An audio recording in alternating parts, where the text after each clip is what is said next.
But we're still staying with the NDC because they're also demanding the government withdraws the 50% increase in communication service tax, insisting it has increased the cost of internet data.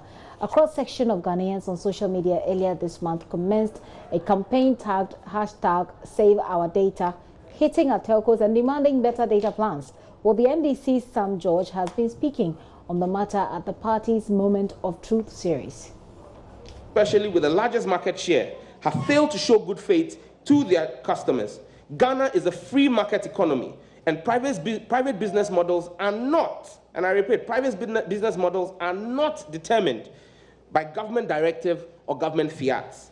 The telcos have, however, agreed to this government imposition because it increases their profit margin. They would have put up a fight if it did not. And you know the telcos. You've covered them and you've seen their fight with government. When government takes a decision that hurts their bottom line, they fight it. But they're not fighting this one because the telcos will benefit from the poor decision-making of the Minister for Communications. In effect, our government has increased CST, which is taking more money from our pockets. Our government has imposed a no data expiry directive, which is giving telcos more money and making the Ghanaian worse off. Who do you blame? The gods, government, or the telcos? Your guess is as good as mine. Fellow Ghanaians, when you get less data for the same amount you used to pay and are told it doesn't expire, you would, however, consume all of that data before your usual usage period is up because you're on a more expensive tariff rate now.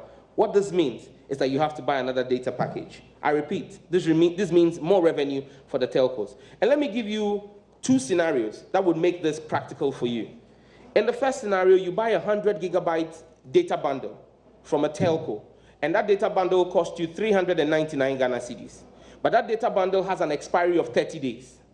Now, if you are a business or you're a private entity and you use that data, you buy that 100 gig bundle, but you've realized that your usage on the average in a month is only 90 gig.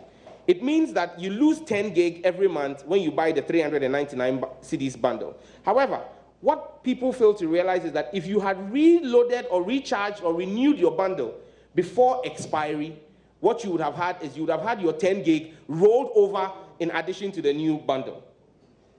So what you would have had is you would actually not have lost your 10 gig, but it would have been rolled over if you renewed before the expiry of your data bundle. And that's what existed. But people directive that they should take off the time-bound expiry, she has also allowed for a tariff increase. Instead of getting the 100 gig for 399, you are getting 50 gig. Sam George there speaking earlier. Well, the party is also accusing government of wasting millions of cedis to pay for a revenue monitoring system that for them, or what they say, hasn't yielded anything. They did not contest the GRA's valuation. They paid to the GRA without any contest. The only reason why the telco has gone back to the GRA to contest is because of Kelny GVG's report that has placed a valuation that is 17 million less. So they've gone to GRA and said, look, based on Kelny GVG, what you say we owe government, we overpaid. So you either refund to us or you make it a tax credit. That's the reality on the case, on the ground. So you must ask yourself, is Kelny GVG actually providing efficiency? Or is Kelny GVG actually going to become a drain? Because if Kelny GVG is undervaluing the work or the revenue to government as against what GRA is doing, as a Ghanaian who wants government to get taxes and use it well, even though we don't see this government using it well, I would want to go with the GRA's valuation that imposes more liability on corporate entities and then saves the Ghanaian from paying unnecessary taxes.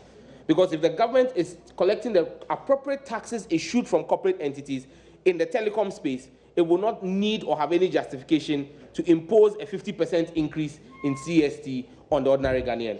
So for me, and I believe that's the position of the NDC, we believe that the Kelny GVG valuation is faulty and that there's something wrong with the work that Kelny GVG has done. And that GRA, in its valuation, did put the correct, because if the company had any challenge, and the telcos, when they have issues with the valuation, they challenge it. But this telco, in this instance, did not challenge it. They went ahead to pay without contest. It tells you that the GRA did a good job, but Kelny GVG is not doing a good job. I hope I've addressed the issue.